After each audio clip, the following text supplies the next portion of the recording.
Hello, hello. Welcome to the Oh Yes Cinema Club. Whoop, whoop, whoop, whoop, whoop. Today, we are going to be discussing the wonderful comedy Austin Powers, International Man of Mystery. Yours truly picked it. And I'm here with your lovely hosts, Jason Eccles, El Dondino, JP Shagadelic, and Chris. And the reason I picked this wonderful movie was because I felt comedies were getting neglected here in the cinema club. So I wanted to put a comedy where there's a very particular leading man. And it so happens, if you saw last week's episode, that there was a tie. So I became the tiebreaker and I chose this movie over Ace Ventura, a detective, because this movie, it's literally like it doesn't matter how much time it passes. I can watch it at any time, in the morning, in the afternoons, and at night. It's a good film movie. But I don't care about my first impressions right now. I care about y'all's first impressions. So let's start with someone. Has anybody here, this is a question I really want to ask. Has anybody here never seen this movie? This is the first time they're watching it. No? Okay. Never mind. Let's start with Jason Eccles. Secret Agent Man, Secret Agent Man, take away your number and give away your name. So Austin Powers has a very near and dear place in my heart because when the movie originally came out, nobody knew anything about it. Like nobody cared about it. Nobody had seen it. Like, and I remember like MTV did a really big promotion for it. It was one of those movies. It might have even been produced by MTV. Does that start before the movie starts? No. But it was one of those movies. Demi Moore was one of the producers. Question. Yeah. It was one of those movies that MTV, I remember, promoted a lot before the movie came out because they were trying to like create a buzz for it. So they did a lot of Austin Power things so you could kind of get to know the character before the movie started. And I just remember like my friend group and like peers my age, nobody had seen the movie.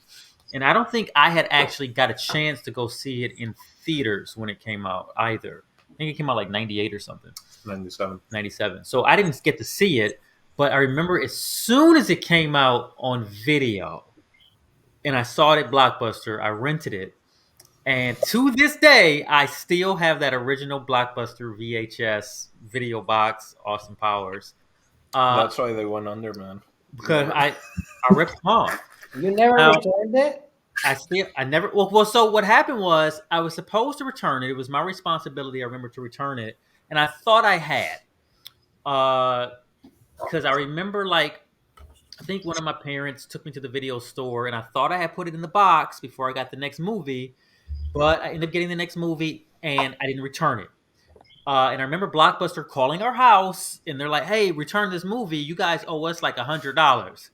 And I remember my dad like, "No, we don't, and you're not going to get away with this, and I will cancel my membership before I ever give you guys $100." And my son said he returned it, so he returned it, and I was like, "Yeah, because I did, Dad. They're trying to pull a fast one on us," and I really thought I did.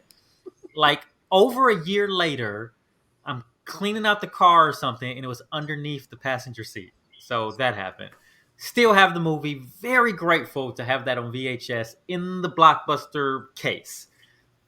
Nobody had seen this movie till it came out on VHS. It was kind of like a cult classic, I remember, because like it wasn't one of those things that caught on very fast, but because of VHS, because of video, everybody passed it around, and it was one of those movies that caught fire and caught a whole nother life on VHS, probably DVD, and then that spawned a sequel because the video sales were so high. I don't know that to be a fact as far as the numbers go, but I remember it kind of being that way, at least amongst my peer group.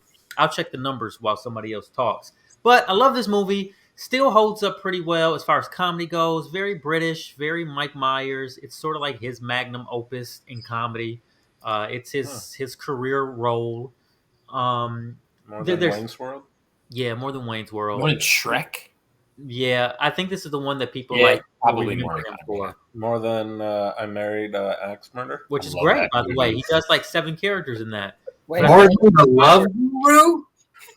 Austin Powers is probably the most Oh my dressed up goodness. character, right? Like people are Austin Powers for Halloween more than anything else, like far as his characters go. And also, there's so many lines. Wayne's World is close, but there's so many lines in this thing. They just kind of became a part of pop culture. So that's my take on the movie. It's still in very high regard for me, and the comedy in it, it's so what's the word? So like not paint by the numbers, but it's so mathematical. It's like all there in threes, in heightened, just very British, very very scientific, academic. The comedy in this thing. I'll jump since it's already on here. Similar, I thought MTV really pushed the second one. I don't remember it being the first one so much. I think it's kind of like you were saying that it really made it big with VHS. I saw this in Paraguay. It's one of these things where usually when someone or a family member would go like overseas, would go to like US or whatever, they would always come back with like one or two movies, right? Just like VHS. So someone, it wasn't even my class, it was like a class below us or whatever.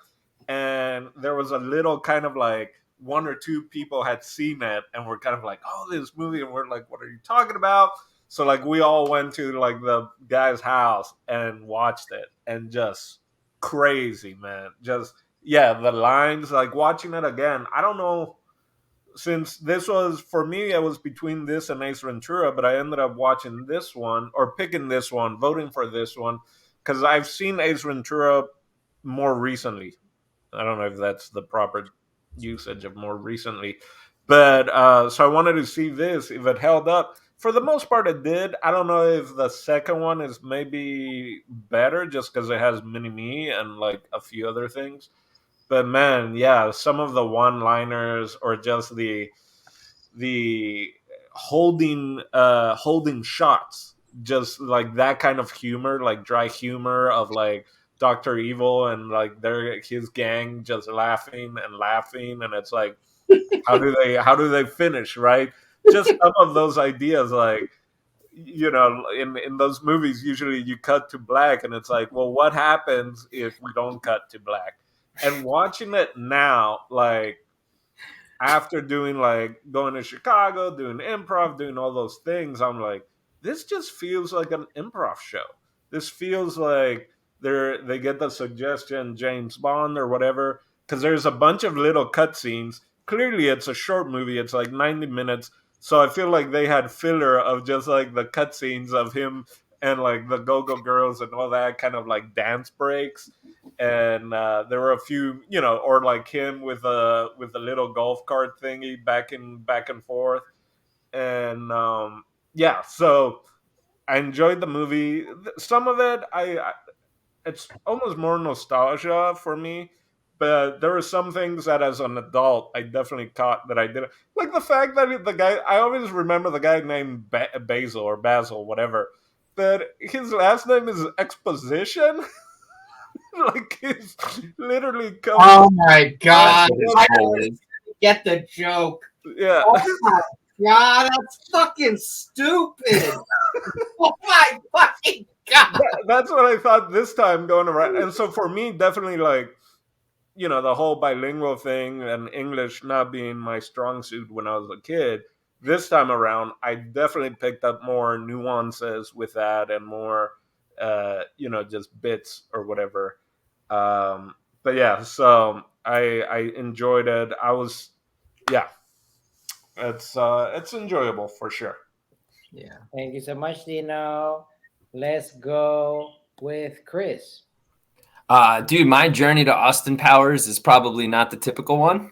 I was watching ID channel, which is like Investigation Discovery. And do you guys know this story? No. So I'm watching it, and it's one of those episodes. And like, if you ever watch that, or like, what's the one that's on late at night? Forensic Files, or one of those. It's like that kind of show, what I was watching. And it was all about this girl who had been like gang raped. And I was like, oh my God, this is terrible. Dude, it turns out when they got a DNA match, it was the guy in this movie who plays the Odd Job character, the heavyset Asian guy, the tough guy. His name is like Joe Sun or Joe San or something, and he's like a famous fighter in some sport, some form. And he ended up, there was like, he got caught doing that, like through the DNA testing. And then he went to prison. And like a month after he went to prison, he killed his cellmate. And that's the guy in the movie. And they were like, so I saw that and I was like, I've never seen Austin Powers. And like in the next couple months after that, somehow I ended up seeing it. I don't know if I was like looking on Netflix or what it was. So I ended up watching the movie. So that's the first time I ever watched Austin Powers comes out of that crazy messed up story.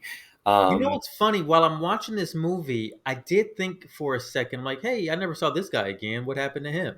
Mm-hmm. Yeah, he has like a scar on his face. I don't know if that's real or not, but definitely he sounded like it. That's pretty crazy stuff. That, and I forgot, because I haven't seen it in a while. I forgot that Mini Me's not in the first one. I just kept waiting for him to show up. I totally forgot that. So that was my first impressions when I watched it. I thought back to that when we rewatched, and then the thing about Mini Me, I totally thought he was in this one. I appreciate the history lesson. Like, JP. Yeah. Well, I mean, I thought the movie was kind of weird, like how they ended it. Like they had Mike Myers go into that car shredder, just to make sure that his character was dead. I mean, it's Halloween Ends, so you would think that if they advertised that it was going to be the last movie, which, by the way, it won't. He always comes back. But it was overkill, man. That was stupid of me. I'm so sorry. You tried, and that's what's important. I'm willing to apologize for that. You tried, but then you gave up. And that's what I'm not angry. I'm just disappointed that you gave up on yourself. There was nothing about the ID channel. None of that. I second guessed myself. I'm sure if Kayla was here, I could have like gotten off of that energy and pulled it through. But no, it's crazy because 1997. This was like 5-year-old JP's introduction to film. It was this and Titanic. So I grew up like a very like charming, misogynistic motherfucker when I was 5 because of those two movies. But anywho, like the film, like it's crazy because I do remember all 3 movies rather fondly, and like I actually saw all 3 movies recently, like within this year. I'm almost certain of it with my roommate. We just had a whole weird movie binge of all 3 movies, and we quoted them like fucking drunk assholes or some shit, even though we were both sober at the time. And like it's crazy because I do believe out of the 3 films, the third one is I know the third one wasn't as popular or as remembered as well, but I think that one out of all of them was the stronger of the films. And this one, it's a nice introduction, but I think it's not as good in my opinion. And the second one, I think you could skip the second one and be okay with it. I mean, Mini Me steals the show in the second one, but all in all, like, yeah, it's a great movie. It's really quotable. It's a fun time. It's dumb as fuck. So you just gotta put on those glasses. It could be worse. I mean, SNL movies, like, they're really hit and miss. So, and this one happens to be a pretty decent like hit. So, is this an SNL movie? Well, it's not, but like SNL. In that vein, though, I feel It's not on that Cookie Romano level, Oh man. Well, Will Ferrell, like he's in it. Yeah, he's in it. And so like, I, before we started, there's like a bunch of like the video that we had like the deleted scenes like in the post credits, not just the regular movie post credits, because there's still a scene, I believe, with Will Ferrell in the credits where you still hear that he's still alive. Like after I think all the credits happen, it's like, hello, I'm still alive. So I don't know. Are you sure that's not the sequel? he's in the sequel, but in the past, but he gets killed in the present, right? Or doesn't get killed in the present. Is this the first time he goes through that and has that like iteration of like taking a joke too long? Is this the first instance of that in film with Will Ferrell? This is very early. This is like Will Ferrell's first season of SNL. Yeah, like year. This is all in 1 year for him. So probably. With that weird, vague, whatever accent he was doing. So that the guy that's like the odd job character, he's not even on IMDb. They scrubbed him. Oh, really? I Yeah, think he's dead now. his character name was Random Task, Random which Task, is also that's funny because odd job. It's Yeah. like, and that's why he just did a little bit of everything, just like Yeah, when literally. that line went off, I Yeah. started to remember like, oh, this is a full-on James Bond parody. Yeah, Yeah. That's what this is, but very much with their own twists and spins. They even take a few lines from the Bond films into Right. one. Like the one I remembered really was like, no, Mr. Powers, I expect them to die. well, I guess that Mike Myers in an interview years ago had heard like his dad. He's Canadian, but his parents are British, or one of his parents are His British. parents are British, Yeah. or at least his dad for sure. Yeah. And so he grew up watching the Bond movies with his dad, or it was one of the dad's favorite movies, the Bond Benny movies. Hill and Peter Yeah. Sellers. So that's where that came from. So since we're talking about so many different scenes of the movie, I want to know, what was your favorite bit? Like, what was the thing that you watched this time and it made you like laugh out loud, or you went like, "This is my favorite scene"? Mine was the FBI scene at the beginning when he starts saying things and it starts appearing as boxes on the screen. He's like, and feed my fish. And like all these little things were happening all over the screen. That was very like 1960s in a TV show. It was like random ass things that were like popping up all over the screen. Do you guys remember that? It was like 8 boxes. Yeah. Yes. I like that scene because I don't remember that from the first time I saw it. I'm trying to think as a kid what was, again, so much was quotable. So I'm trying to figure out what really had me going this time. And I mean, I don't know. Like clearly now, I'm like, oh, that's not as smooth as I thought it was. But the whole naked and like objects Balloons. just being placed in certain spots, and then at the end, it's Elizabeth Hurley who's kind of also doing it. And as a kid, we just would bust out laughing at that. She's And the now sausage. yeah. And now and then like, oh, who gave us this painting? And it's like painting or a drawing of breasts. But definitely as a kid, I just thought that was like hilarious and was done so much smoother than watching it now. I'm like, okay, they were like clearly it had to be, but it had to be really planned out. Like I'm like trying to rack my head around like how many takes was that, like.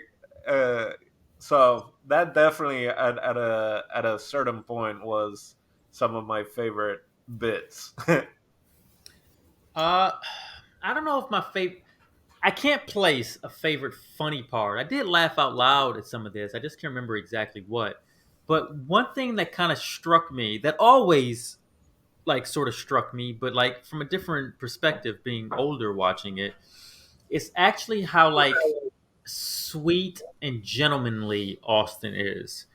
And I remember this, but I remembered it from the first time I seen it. But I really like the scene where Elizabeth Hurley gets drunk and she wants to shack with Austin, and he's like, "I can't because you're drunk and it wouldn't be right." So even though like Austin is like this, free love, sex maniac, shack-tastic guy, he's still very much a gentleman and still very much like a person of character. And I love how they throw that in there. And I think that's honestly probably what sort of saves this movie from it falling into like the trap of becoming what's the word, but just like offensive now. It's like Austin still is a person, but they do explain away the fact why he is this person, why he's this like sex crazed sort of dude who's just bones everybody. Yeah. And I really do like that because it makes him more human and more relatable, I think. I had forgotten about that, and I completely agree that having that scene is like, all right, this isn't just like it is a movie for like teenagers, if you will, but it makes the character like actually be good. And yeah, like you said, it was the '60s, like that watching, especially now, like more getting more of the references of just like, oh, having unprotected sex, mind promiscuous, expanding drugs. yeah, The like 90s. all that shit of just like not. You know what really got me this time was the. Did you wear a condom? She's like, no, only sailors wear a condom, and she's like, not anymore. Like, what? They should. They go from port to port. That made me laugh out loud. Dirty bastards. This, you know, as a kid, you know, the whole like that, you know, sexual stuff is sexual stuff, but just the joke of being like, well, the, you know, like the nuance or what? Yeah, It's the twist. yeah, the twist that kind of shit, like not necessarily being.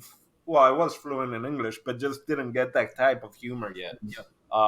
Those kind of things is what I really noticed this time around. That I was like, oh shit, that's funny. Yeah. Oh gosh, it's not. It's like going back to that scene. I remember in that scene where Austin's reflecting back on his life while Elizabeth Hurley's character is like almost passing out. Like Kayla kept on like squinting a little bit, and she was like, and then she turns to me. She's like, "Is Mike Myers acting right now?" She knew it was supposed to be a genuine moment, but she kind of felt like out of the movie, I think, because of it. But it's weird because I love the quotes. There's so many great quotes, especially Dr. Evil's character. So I think this time around, the scenes that I got kind of gravitated more towards were actually like Mike Myers and Seth Green. Like when they have that counseling session with Carrie Fisher, that scene's fucking hilarious. And then, of course, when Seth Green is there and he sees that either he's about to lock him away and he says like, I have a gun in my room. Like that is so fucking good. Yeah, it's great. He's like, yeah, the whole zip it. It's also very funny that he has a gun in his room. Yeah, I don't know why that's funny, but it is. Because he's like taking on the mantle of being bad. He's like, all right, dad is bad. Like I'm being, it's funny. Like a Kurt Cobain even like, why are you closing the doors? Yeah. Just like keep it open, right? Like the rock music playing. So this time around for me, I think I was the same as JP. I was like way more interested for some reason in like the Dr. Evil story arc, because it was like this is more emotional. Like the Austin stuff, it always goes to like sexual jokes, but like with Dr. Evil, I lost, like I was laughing out loud when like Dr. Evil, after being frozen for so long, meets his kid the first time. So first of all, I gotta say, Mindy Sterling, the one that like is yelling all the time, release the meteor and stuff like that. Like, she actually gave me classes in the Groundlings. Like she was nice. And I love her to death. So I appreciate her character even more just because she gave me classes. Was she doing an accent or is that her actual accent? No, she was doing completely an accent. She just yells all the time. She's actually very sweet and soft spoken, but she's great at characters. Like I seen her perform at Groundling Stage and she gave me class and she's dope. But like when Dr. Evil meets Scott for the first time and he has a tear, I lost it. I literally was laughing so hard. And then the relationship dynamic just throughout the whole movie, it's absolutely hilarious.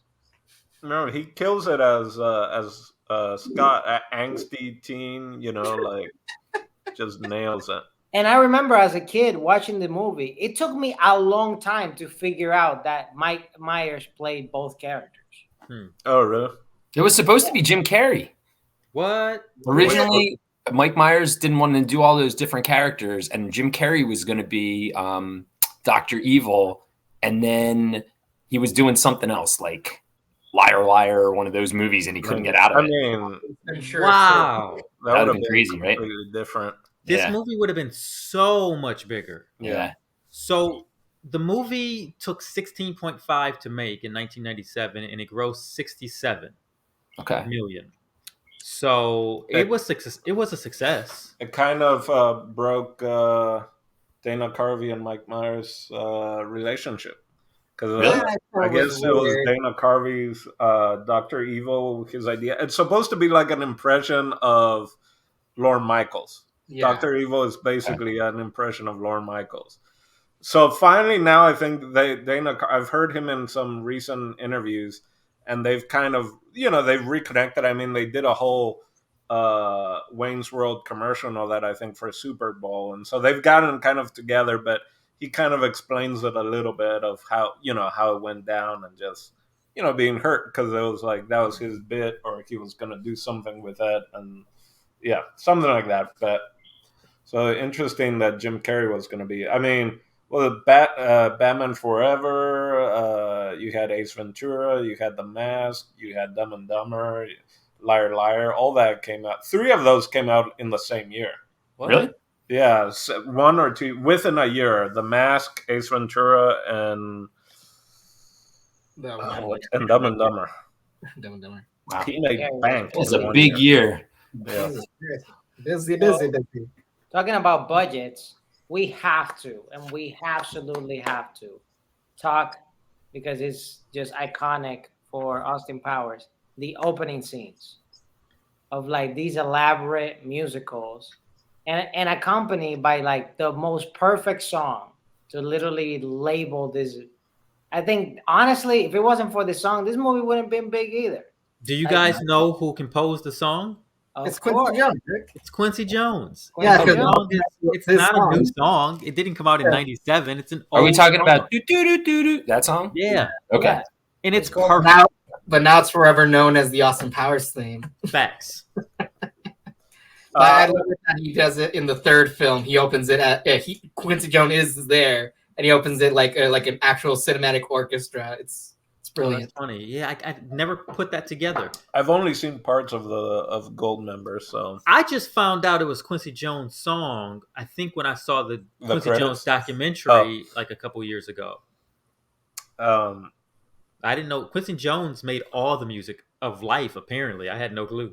So for just to go back, Jim Carrey, 94 came out Ace Ventura, The Mask, and Dumb and Dumber. That was 94. Yeah. What about 97? What was he working on when Austin Powers came out? 97 was Liar Liar, but the movie came out in 97. So probably they were filming The Cable Guy and Ace Ventura too. Man, yeah, so movie back 95 was Batman Forever and Ace Ventura: Nature Calls. 96 The Cable Guy. 97 Liar Liar. So yeah, I mean, Truman Show. I mean, by then Jim Carrey was already making like $10 million a picture, right?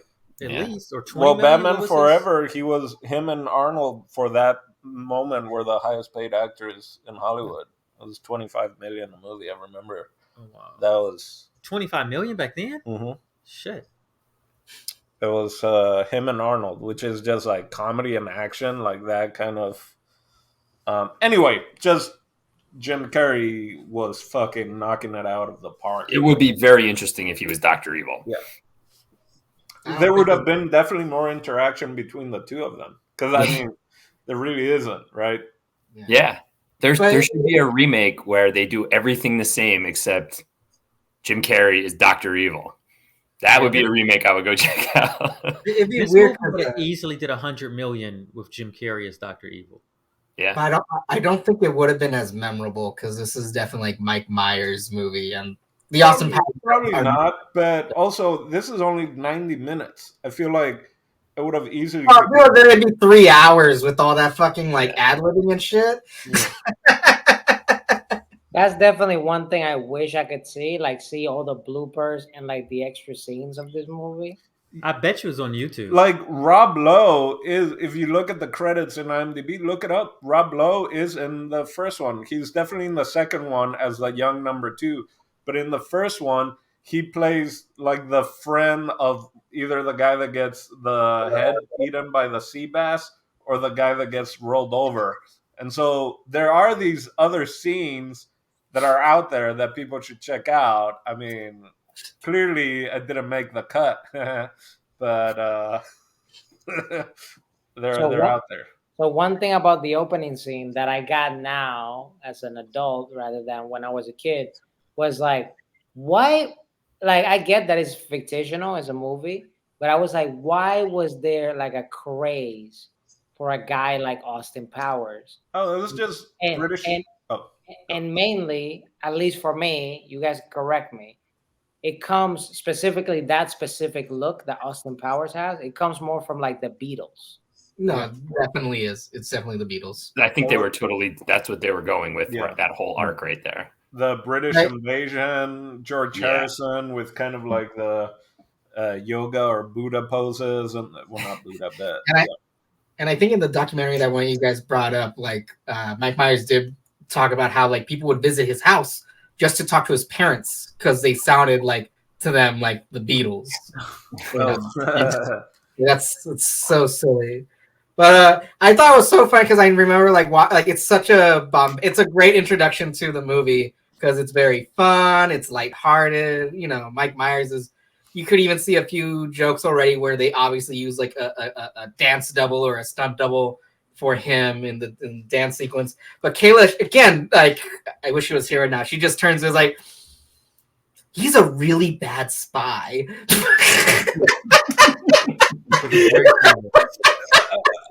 Had she seen this before? Not by wrong. the way, JP? You know what's crazy? I'm sure she has seen the films, Okay. but like not to the extent like she was willing to like know what it was about. Yeah. I'm betting this was more of a first viewing for her. If she never seen them films, she knew enough of them to knew like certain quotes and scenes and basically what the movie was about. I mean, he's spying while having his business card that says That international. was fucking hilarious. I think the opening scene is so good and it pulls you right into the movie. That musical number with the colors and the dancing and the London streets. You just know exactly where you are. You know what time period it is. The costumes are incredible. Yeah. And I don't even think I paid that much attention to the costumes the first time I seen it. You know, they just kind of set the tone of the thing and the setting. But just like now looking at it from a perspective like that's somebody's job to create that. It's like that's a lot of hard work to put together those costumes or to find them or whatever or to build them. And the colors. And I also like the cinematography of that scene and especially the scene where they're in that nightclub. It feels like a movie from like the late 60s, early 70s. It just the cinematography and the in and out, it's what they were going for. And obviously this thing is probably shot on film, but so it wasn't probably that hard to replicate, but it feels exactly like all the movies I've seen that try to do that type of film work. So it's great. I mean, yeah, speaking about the Beatles again, right? A lot of those like bits in the beginning are taken out from the Beatles movies that they did. Like Help and all those, yeah. Yeah, the magazines hiding behind it, like all that is right out from the different Beatles music videos or whatever you want to call it. Yeah. I forgot what I was gonna say. So what? Another scene that made me laugh out loud too was the scene Austin was getting on Frozen. Yeah. Oh, that's great. That was my favorite scene when I first saw the movie. The Swedish penis. I mean, we would so many. That's not my bag. Oh, baby. why? Wait, we have a book right here that says. Oh man, Swedish penis enlargers. And That's me. my bag, baby. Yeah. And me. This is definitely my bag, baby. Yeah. One receipt, credit card receipt.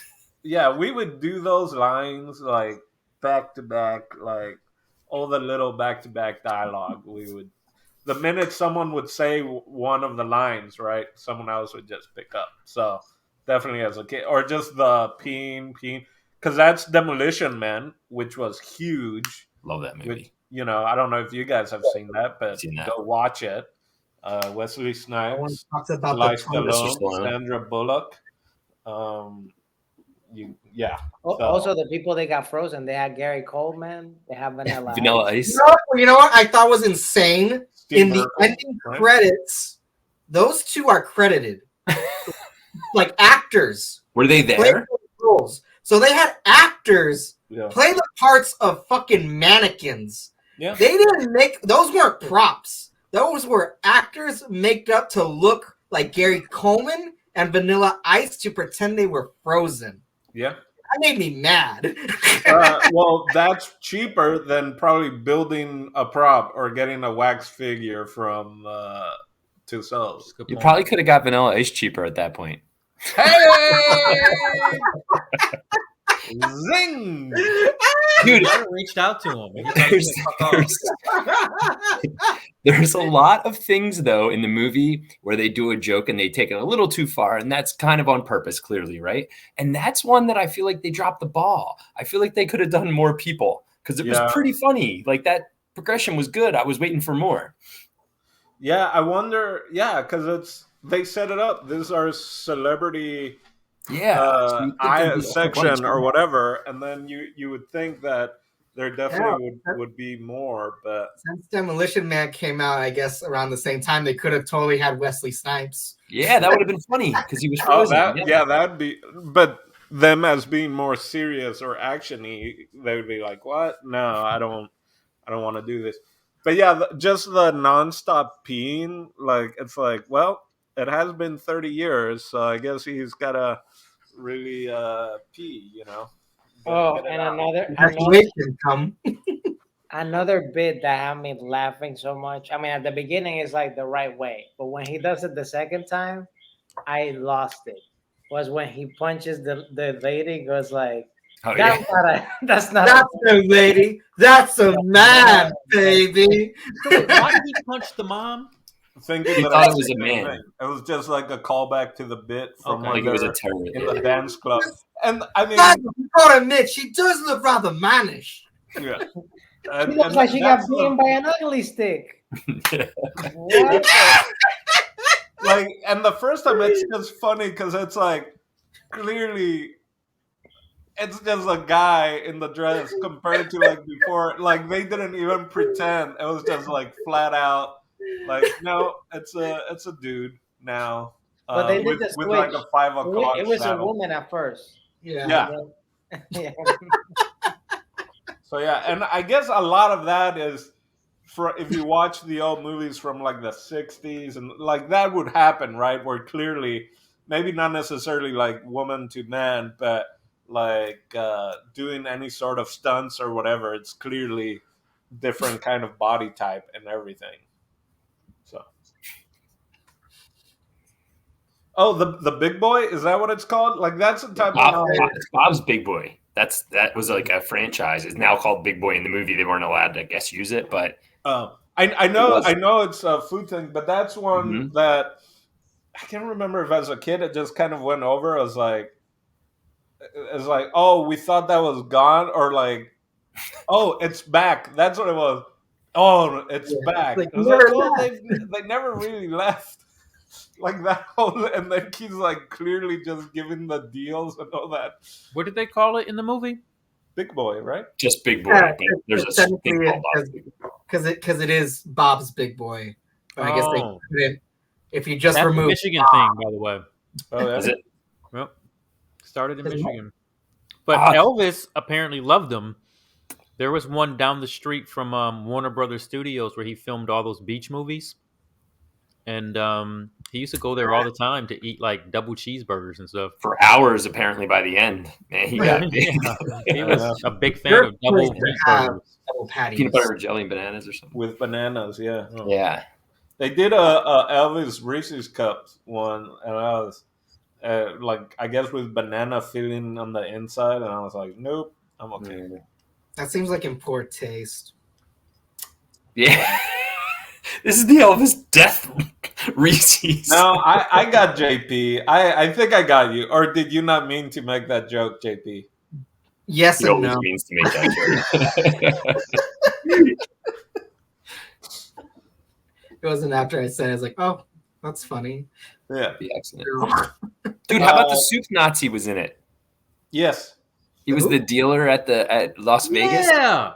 That dude looked super familiar. I was like, I've seen this dude in so much stuff, and I cannot place where. that other guy from the UN. I think was he that guy from Seinfeld? The UN Babu guy? Bhatt. Babu Bhatt. Yeah, right. Yeah, Is that right. him? And he tried to open a Pakistani. You're a bad man. You're a very bad man. Remember that? That was good, man. The other one that I remember being funny, like the whole Tom Arnold. Remember Tom Arnold? He was in stuff a lot. Oh, that's him. That's him in the fucking hat. What did you eat? Yeah. That's Roseanne. That was Roseanne's What did you eat, boy? Like if you look at IMDb, there's like almost like 20 actors that are like uncredited. Everyone's like, yeah, I'll do this for you, Mike Myers, but it's like, don't. I mean, listen, people loved Mike Myers. He was obviously very funny. Probably had a lot of funny friends. You know, that comedian circle is always tight in Hollywood. If you like look at movies, and even more so by the time they come to the third movie and it's a big money grab. Oh, yeah. Because remember the intro of the third movie? Like every actor in Hollywood is in the third movie. Yeah. Like, Kevin Spacey and Tom Cruise. I hated it. Great. Danny DeVito. I'm fucking meeting me. 10 minutes into that movie, I was like, I hate this. It's commercial. Yeah, it was like it was a commercial. It was just it was not. I knew what it was, and even I saw it when I was younger, and I remember thinking to myself like, this is so dumb. Cheesy. Yeah. And everybody wants in on the joke. Like Carrie Fisher, I didn't know when I was. How is she not credited? That's like a big role. That's a whole scene. She didn't. I guess she was probably like, or maybe it's an affordable thing, right? Like we don't have the money. Or she could have did it for free. Yeah. So. No. Yep. I got a hot take. So I looked it up. Nobody else has put out there this, except there is a newspaper cover that shows a picture of this person as this. Dude, in so many ways, Dr. Evil is Donald Trump. And I made a list. Oh, Dude, yeah. he's okay. So like on a basic level, no matter what you believe, like some people on this planet believe that he's trying to take over the world. Some people believe that, right? So that's kind of like the Dr. Evil, right? And that's a small thing, right? So, dude, his women around him, they're all foreign, you know? So it's like Frau is the one woman, and then you got a lot of vagina.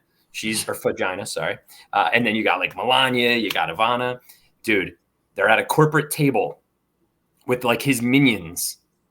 And he says, you're fired. Yep. And all these people turn into fire pits. Like, how random is that?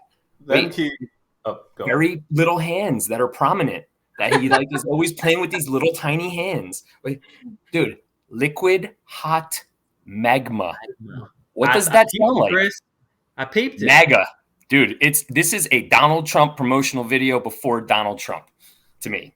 Scott could easily be Eric, Donald right? Jr. Yeah, Eric. Yeah. Agreed. There was a line in the movie where he pronounced something and kind of did this, just like Trump. That's what made me think of it. Yeah, I forget what line it was. Maybe it was liquid hot magma or whatever he said. It was exactly with Trump's cadence. I'm like, that's not by accident. Back then, yeah. Trump was famous in '97.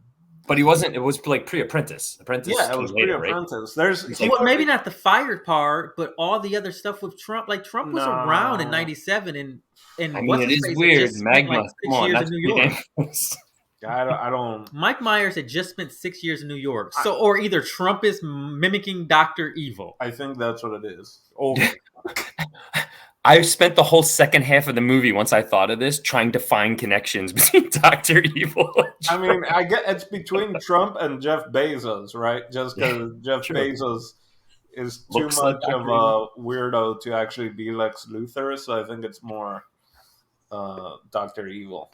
Dr. Evil has way too much money to be Trump. Dr. Evil doesn't have any money. He's trying to get $1 million. He's got billions. That's what number 2 says. Like, we've done really well. Right. Like, that's the whole point that also I think they're making fun of, that all these villains have all this, like, machinery. They have all this money, and then they're like, oh, let's go and try and get a ransom or whatever.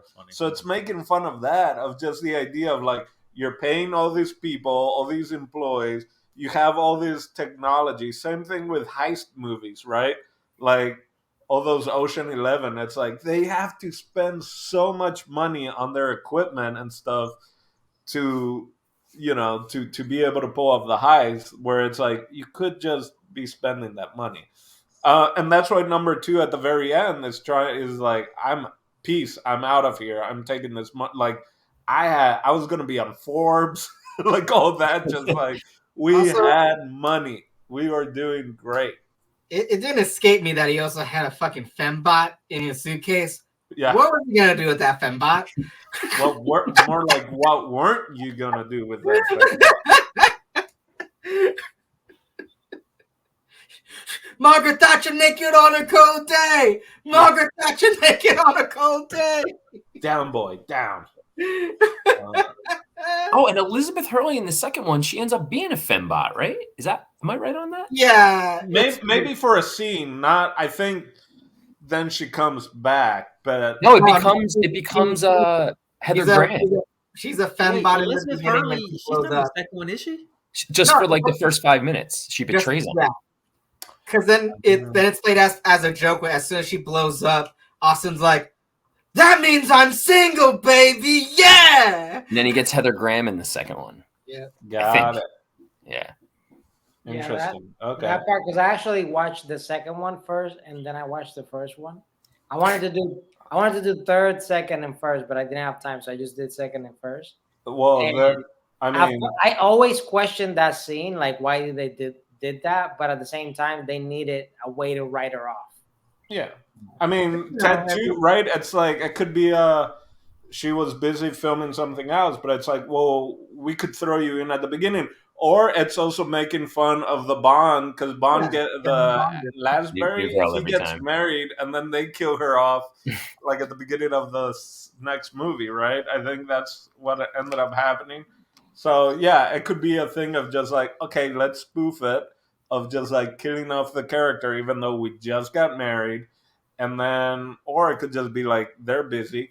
In Ted 2, don't they kill Mila Kunis off as well? She gets like hit by a bus or whatever. They just wrote her off as like, they broke up. That was it. I thought in one of those, like, definitely did not get hit by a bus. I thought. Which one am I thinking of that they kill them by saying like, "Oh, your wife or girlfriend got run over by a bus"? Anyway, point being, that's neither here nor there. Well, Steve, what else, senor? Final thoughts? Not yet. How about the simplicity of the self-destruction? That all you have to do was press a button. I just really like that the countdowning guy, like they had a guy. They hired a guy to do the countdown, and he stayed. He committed to that job. And he was all burned up, right? It's almost like something was like they deleted the scene where he like burned up. Oh, I mean, yeah, there's so many like little gags of just writing or whatever, of like the cryogenic freeze says like beginning or whatever. Like clearly it's like the beginning of the movie. It's like just like, again, another way of showing exposition or what, of just like, oh yeah, we're literally writing it out as a, like, we're not going to show any sort of like, clearly not CGI, but we're not going to show any kind of actual technical practical effects of getting frozen, so we're just going to say frozen. Freaking freezing in here, Mr. Bigglesworth. Alrighty. Then if you guys don't have any other thing you want to discuss, we can enter into final thoughts. And let's start backwards with JP. Oh shit. Okay.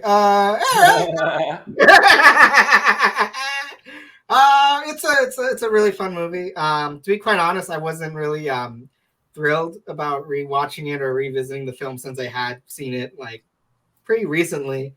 But like as soon as the movie started, I started quoting the damn thing before like scenes even came up. It's so crazy though, because like I said earlier, out of the three, I think like where my heart and soul is in the third film.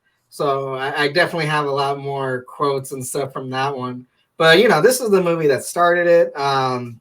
Obviously, Mike Myers I think it's no secret in the industry that he's kind of like what's the word, like he's a perfectionist and whatnot. And you could see that it's really, the writing and the delivery is absolutely clever. They put some actual work into this movie, and even the places where they cut corners, they made do with it. Like, there's a lot of use of stock footage, but it's used for comedic effect and doesn't look cheap at all. Like, it's just like, okay, we're in on the joke and whatnot. And like, it is kind of a product of its time, but at least it still holds up. There's not too many jokes that, I can't imagine Mike Myers being canceled. I mean, but does he still have a career? I don't know. But anywho, I say B.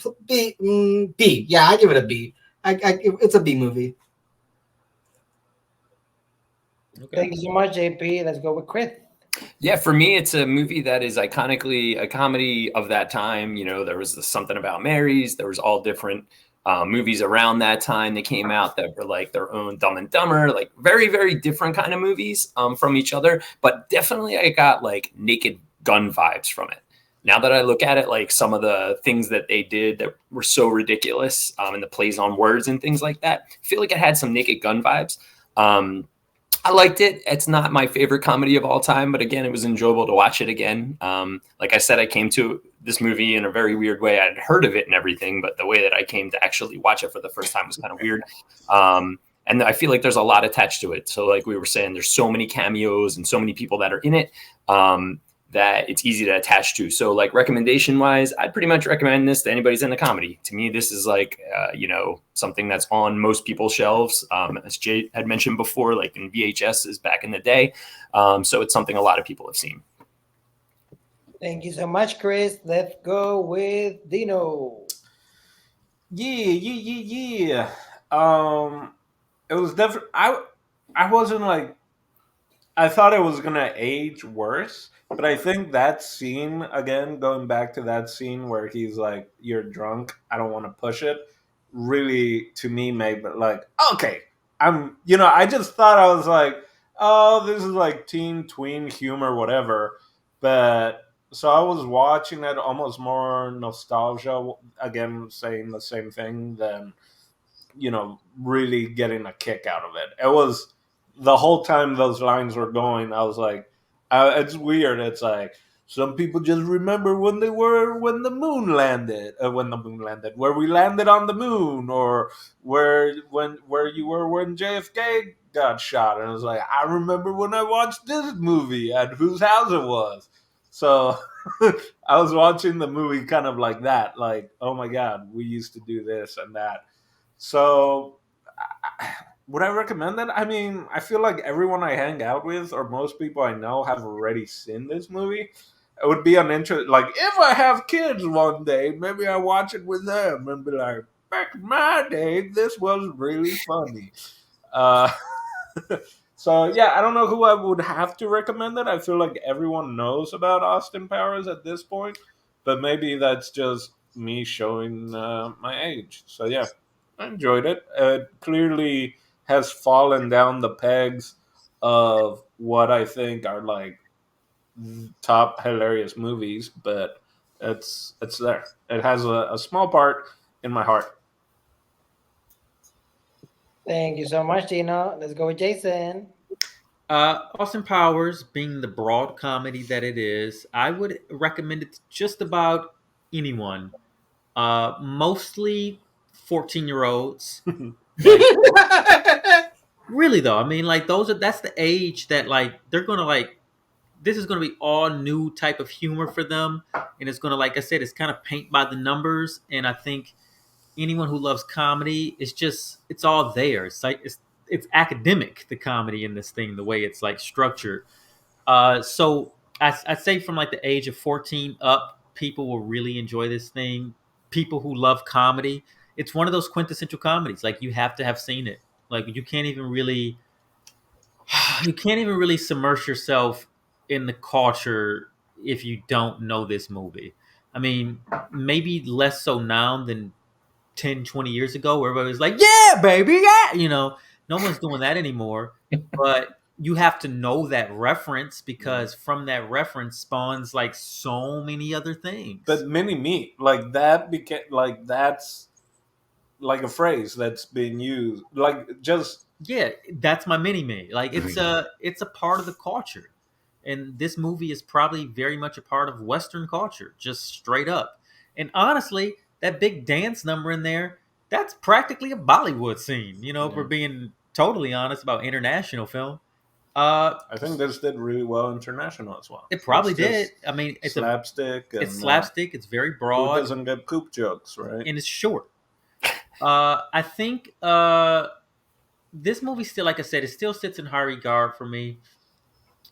I saw it so many times growing up, and it's right up there, like Chris said, during that era of Jim Carrey and Ben Stiller, and there's so many great original comedies that came out, like 95 to like 98. Like it's really uncanny. They just kind of set a new standard for comedy, these guys.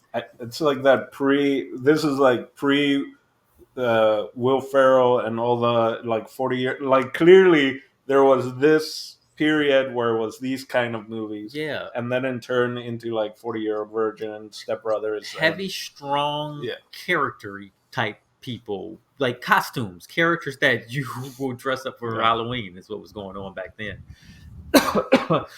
What's the other thing that I normally answer? It's would I recommend it? Yeah. And would I watch it again? Sure. I'd watch it again, no time soon, but maybe I'm ready to explore this thing again in a decade. If I'm in a hotel room and I'm flipping through channels and that's on, I might leave it on in a hotel room if I can't find anything else. That should be on the back of the movie. If I was in a hotel room and I was flipping through the channels, I would leave this movie on. In quotations. In quotations. Dino. El Don Dino. Hotels where on the sign it says like HBO included. You're muted, Steve. Some guy from Paraguay. Yeah, some guy from Paraguay, right on the back. Like, okay, well, yeah. So that's my final thought. Alrighty, my final thought. This movie still holds up very well. I think how I came across this movie was actually I was in a movie theater, and they had like one of those standing cardboards of I think Elizabeth Hurley and Mike Myers in character, like going like that, and I was like, "What the hell is that? Like, who is this funny looking dude?" And I ended up watching it, I believe, first also in VHS back in the day. And even though I didn't get the sexual references in a lot of the movie, I still like just how high paced and like quick the bits are. And also in between, they have like, those musical little numbers and stuff. It always keeps the movie moving forward. And there's never like a time where you feel like the energy's down or anything, even if you're not getting all the jokes. And back in the day, I barely understood English, and I was still watching, these type of movies. And I really enjoyed it. I would recommend it to everybody, pretty much everybody I said, like people under 14. They're probably a lot of them, if not all of them, are going to miss this type of movies because they don't watch stuff that old. Definitely I see that period of the 90s and like maybe early 2000s in a way. Like it was very strong for comedy, and I see why I got pulled into comedy as well, because there was a lot of competition and there was a lot of movies versus like in these days it's very like infrequent the amount of like comedy films that come out in comparison to how competitive it was back in those days. So definitely a movie that I feel even in 10 or 15 more years, it will still hold up. You will still be able to watch and not feel like it's a bad movie or nothing like that. Like you will still enjoy it somehow, some way. Yeah. And those are my final thoughts. Sweet. Jason, anything else? Question for... Not really, but I mean, if anything, I just would want to know, Steve, what do you got for us next week? Next week, I don't know why you asked me. I just went. it doesn't make any sense. If I go again, what is this, Cuba? No. So it is Dino's turn. Who, me? Well, since we did Austin Powers Uno, I was gonna do Austin Powers 2, The Spy Who Shagged Me. That's a lie. That's a joke. That's a joke. Thank God. I think everyone's like, I watched one. We're good. Maybe in 10 years, I'm not feeling so good next week. Everyone was gonna be like, I quit. I like the Spanish version. Yeah, Uno. All the same sort of day.